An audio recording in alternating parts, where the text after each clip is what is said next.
My husband's massage therapist called me one Thursday afternoon and said You need to attend his next appointment. I assumed something had gone wrong with one of his treatments. 4 days later, I found myself hiding behind a folding screen, listening to a conversation I was never supposed to hear. For 15 years, my husband had been the calmest person in our family. When our daughter, Chloe, broke her wrist after falling from the monkey bars at school, Daniel was the one who stayed composed, while I completely lost my nerve. When my bakery lost its biggest catering contract and our savings suddenly became our biggest concern, he spent 3 straight nights helping me rebuild my business plan instead of panicking about the bills. Even when life threw unexpected challenges our way, Daniel always seemed to know exactly what to do.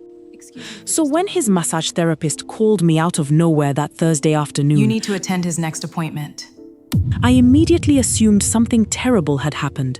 My mind raced from one frightening possibility to another: a car accident, a bad fall, some kind of medical emergency, or probably about him having an affair with someone else. 'Cause people don't get unexpected phone calls from their spouse's massage therapist unless something has gone seriously wrong. Naomi, there's something I think you should know.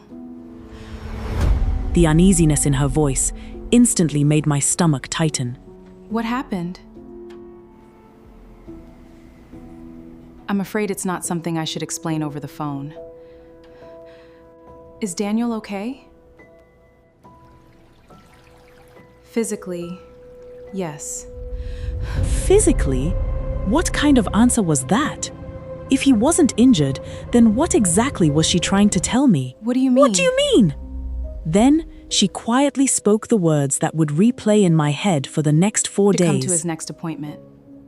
What? Before I could ask another question, the call ended. The rest of that day felt strange. The next day felt even worse. By the 4th day, I was convinced I was losing my mind. Daniel acted exactly the way he always did. He laughed with Chloe over breakfast.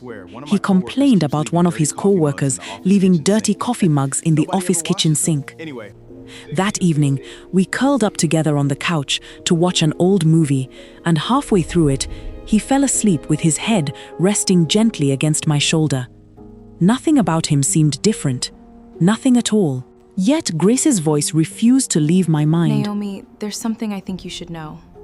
I thought about confronting Daniel. I thought about calling Grace back. I ended up doing neither. When the day of his appointment finally arrived, I told Daniel I was taking Chloe to the shopping mall for the afternoon. He smiled. Could you stop by that bookstore Chloe loves while you're there? Of course. Yay! The bookstore! Chloe cheered excitedly from the kitchen. Daniel walked over, kissed me on the forehead, and smiled. It was completely ordinary. The same gentle kiss we'd shared thousands of times throughout our marriage. I'll see you girls I'll later. see you girls See you later. later. For a moment, I almost abandoned the entire plan. Maybe I was reading too much into everything. Maybe there was a perfectly reasonable explanation.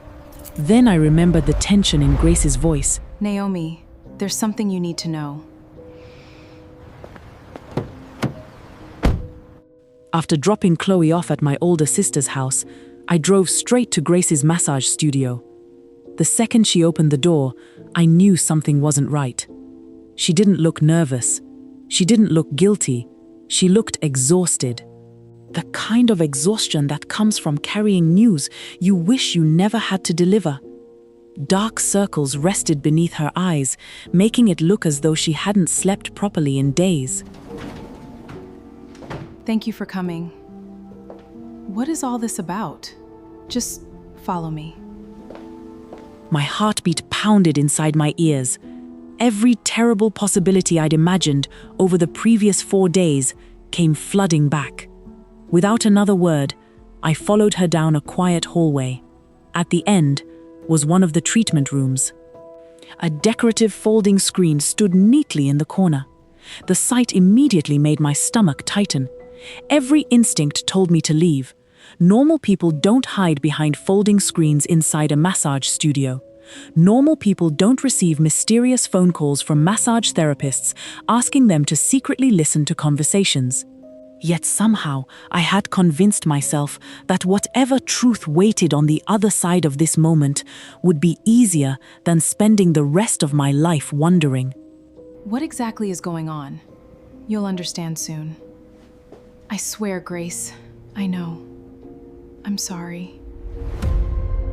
Before I could ask what For she what? meant, the sound of a vehicle pulling into the parking lot interrupted the silence. My stomach dropped. Grace quietly left the room. I stepped behind the folding screen. A minute later, I heard the front door open. Daniel. Hi, Grace. His voice sounded completely normal, relaxed, comfortable. They exchanged casual conversation about the weather, traffic, and a construction project that had been causing delays around town. For a brief moment, I began wondering if this entire situation had been nothing more than one enormous misunderstanding. Then Daniel laughed. Naomi is out shopping with Chloe right now, so everything's under control. A cold sensation spread across my chest. Why would he need to tell Grace where I was? Why would that matter? Almost immediately, my mind began replaying old memories. The occasional late appointments, unexpected trips across town, the handful of text messages he'd glance at before quietly placing his phone face down.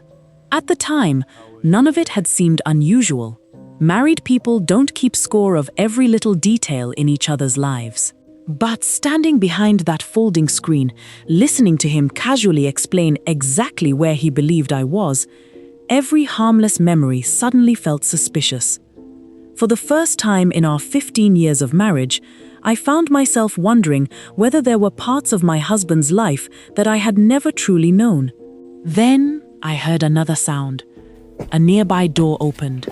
Slow, measured footsteps echoed down the hallway before stopping just outside the treatment room. Someone else had arrived. Without seeing who it was, I felt my heart begin to pound even harder. A woman entered the room. From the calm confidence in her footsteps and the steady warmth in her voice, she sounded older than Daniel. She carried herself with the quiet assurance of someone who had spent years guiding families through difficult moments. The kind of confidence that came from experience. Daniel greeted her warmly. Thank you for meeting me here again. Again, that single word struck me harder than anything I'd heard so far. Again. It meant this wasn't their first meeting. It meant history, planning, routine, secrets. Whatever was happening had become part of Daniel's life while I knew absolutely nothing about it. The woman spoke in a calm, professional voice. I felt this conversation would be better in person. All right. Have you made a decision? Not yet. My head began spinning. Not yet? A decision about what? Why were they meeting in secret? And why was my husband hiding it from me? The silence stretched on. Finally, Daniel spoke again. I'm not ready to tell Naomi. My chest tightened. There it was. Whatever this was, he had been keeping it from me. Hold on. Before I tell you what happened next, be honest. If you were Naomi, would you confront Daniel or stay hidden and hear the whole truth? Tell us what you would do in the comments, because what she hears next changes everything. And if you enjoy stories like this, hit subscribe and turn on the bell so you don't miss the next part. We've got more folk tales and real-life stories that will make your heart race and still teach you a lesson. Now, let's continue. You can't keep putting this off forever. Eventually she's going to find out, and the longer you wait, the more difficult it becomes. I keep telling myself tomorrow will be different. Will it? I don't know. Silence filled the room again. When Daniel finally spoke, his voice was barely above a whisper. I honestly don't know how to tell her. You don't have to do it perfectly. I heard a chair shift across the floor. For the first time since arriving at the massage studio, I wasn't entirely sure what I thought I was listening to. This didn't sound like an affair. It sounded different. The woman spoke again. I've reviewed your latest scans. Scans. The word immediately caught my attention. Scans. That wasn't what I had expected to hear. I understood secrets. I understood difficult decisions. But medical scans. Daniel released a slow breath. And? She answered quietly. The changes have been minimal. The changes have been minimal. I frowned. Changes? Minimal? What changes? Then she continued. The tumor hasn't grown. Tumor? The word exploded inside my head. I grabbed the edge of the folding screen to stop myself from collapsing. No, no, no. My mind refused to process what I'd just heard. This is a real-life story shared by a member of the Storygasm family.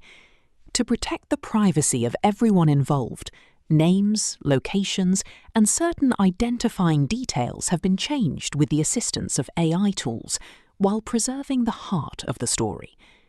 The images and videos used are for illustrative purposes only. Any resemblance to an actual person, living or dead, is purely coincidental. If you have a true life story or experience you'd like to share, we'd love to hear from you. This is Storygasm. Thank you for watching. See you in part 2. And don't forget to subscribe.